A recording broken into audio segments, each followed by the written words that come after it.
अब हम डिस्कस करने जा रहे हैं क्लासिफिकेशन ऑफ माल न्यूट्रिशन, यानी जो ग़िज़ाइयत की कमी होती है उसको WHO कैसे क्लासिफाई करता है। बेसिकली बुनियादी तौर पर दो बीमारियां हैं, प्रोटीन डेफिशिएंसी और कार्बोहाइड्रेट डेफिशिएंसी। प्रोटीन डेफिशिएंसी को क्वाशरकोर कहते हैं और कार्बोहाइड्रेट डेफिशिएंसी को मैरस्मस कहते हैं। मैरस्मस का दूसरा नाम कैलोरिक डेफिशिएंसी भी है। अच्छा, इसके अलावा एक तीसरी स्टेज और होती है जिसमें ये कॉम्बिनेशन आ जाता है प्रोटीन डेफिशिएंसी का और caloric deficiency, that is carbohydrate deficiency का। तो हम उस वक्त उसको या तो कहते हैं क्वाशरकोरिक मैरस्मस या मैरस्मेरिक क्वाशरकोर। तो ये भी एक तीसरी फॉर्म है माल न्यूट्रिशन की। इसके अलावा न्यूट्रिशनल ड्वार्फिज्म, यानी ग़िज़ाइयत की कमी की वजह से कद का छोटा रह जाना, ठीक। और एक लास्ट कैटेगरी है जिसको हम कहते हैं अंडरवेट चाइल्ड। आइए इन पांचों को समझते हैं। क्वाशरकोर में जो परसेंटेज बॉडी वेट है कंपेयर टू स्टैंडर्ड वेट, वो 80 से 60% कम होता है।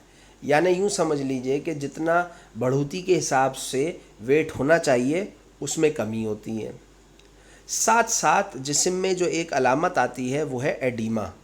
एडीमा का जिक्र मैंने पिछली स्लाइड्स में किया था कि प्रोटीन की कमी की वजह से, चूँकि प्रोटीन कोलॉइडल प्रेशर एक्सर्ट करता है और ये पानी को घेर के रखता है और बैलेंस रखता है between the blood and the body tissues, लिहाजा अब माल नरिशमेंट में, माल न्यूट्रिशन में, क्वाशरकोर में, प्रोटीन डेफिशिएंसी में इसकी कमी हो जाएगी। लिहाजा अब फ्लूइड शिफ्ट होना शुरू हो जाता है और टिश्यूज़ में जाना शुरू कर देता है। चूँकि जिस्म में से प्रोटीन की कमी हो रही है, ब्लड में से प्रोटीन की कमी हो रही है, तो अब ब्लड से फ्लूइड शिफ्ट हो जाएगा टुवर्ड्स ECF और जिस्म में एडिमा हो जाएगा, ठीक।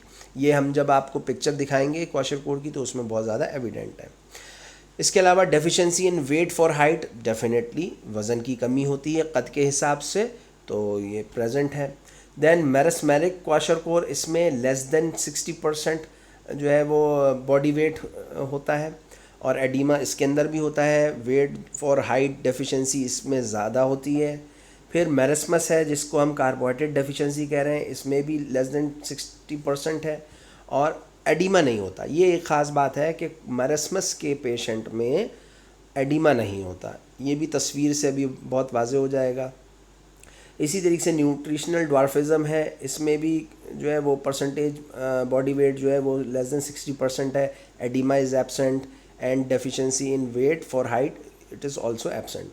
अंडरवेट चाइल्ड में भी बॉडी परसेंटेज जो है वो वेट की वो उसी तरीके से 80 से 60% तक है। एडिमा इसके अंदर भी नहीं है और deficiency in weight for height इसमें एब्सेंट है। तो असल बुनियादी तौर पर वही दो बीमारियां हैं, क्वाशरकोर और मैरस्मस। आइए अब इसको वन बाय वन समझते हैं। क्वाशरकोर जिसको प्रोटीन डेफिशिएंसी कह रहे हैं, इसमें जो साइंस आते हैं वो है एडिमा।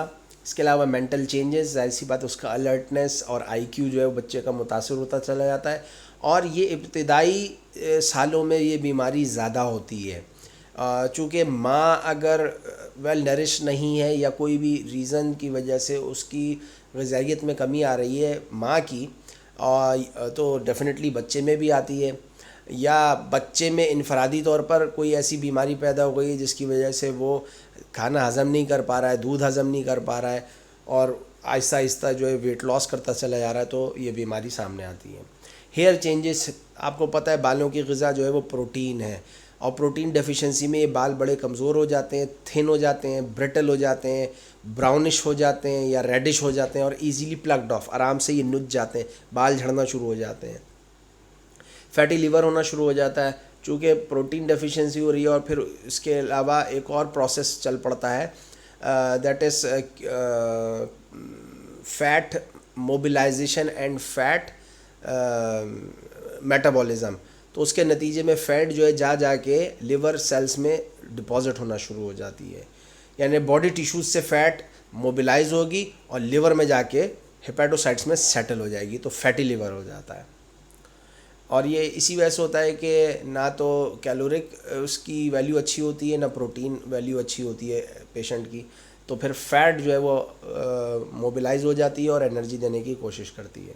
इसके अलावा डर्माटोसिस, स्किन लीजन्स, स्किन इन्फेक्शंस होना शुरू हो जाएंगे उसको।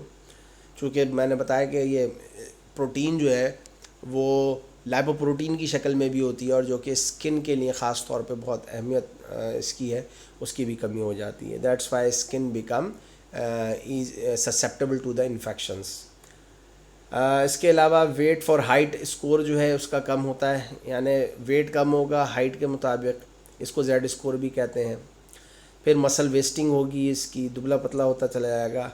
हाई केस फर्टिलिटी, इसमें मौत वाक़ हो सकती है। लो प्रेवलेंस है, ये शुक्र है, लेकिन कुछ इलाक़ों में जहाँ पर क़हत पड़ जाता है वहाँ पर इसकी इंसिडेंस और प्रेवलेंस ज़्यादा हो जाता है। शुरू के 1 से 3 साल तक में ये ज़्यादा नुमायाँ हो सकती है बीमारी। इसकी तस्वीर देखिए तो अब आपको अंदाज़ा होगा कि जो फैटी लिवर है वो किस हद तक है। देखिए इसमें लिवर इतना लार्ज हो गया है कि एब्डोमेन जो है वो पॉट लाइक हो गया है, इसको कहते हैं पॉट्स बेली, और ये फैटी लिवर की वजह से होता है। हाथ पैर देखिए कितने कमज़ोर से हैं, दुबले पतले से हैं, वेट कम है। ठीक, नेक्स्ट थिंग इज़ मैरेस्मस, इसको हम नेक्स्ट क्लिप में डिस्कस करते हैं।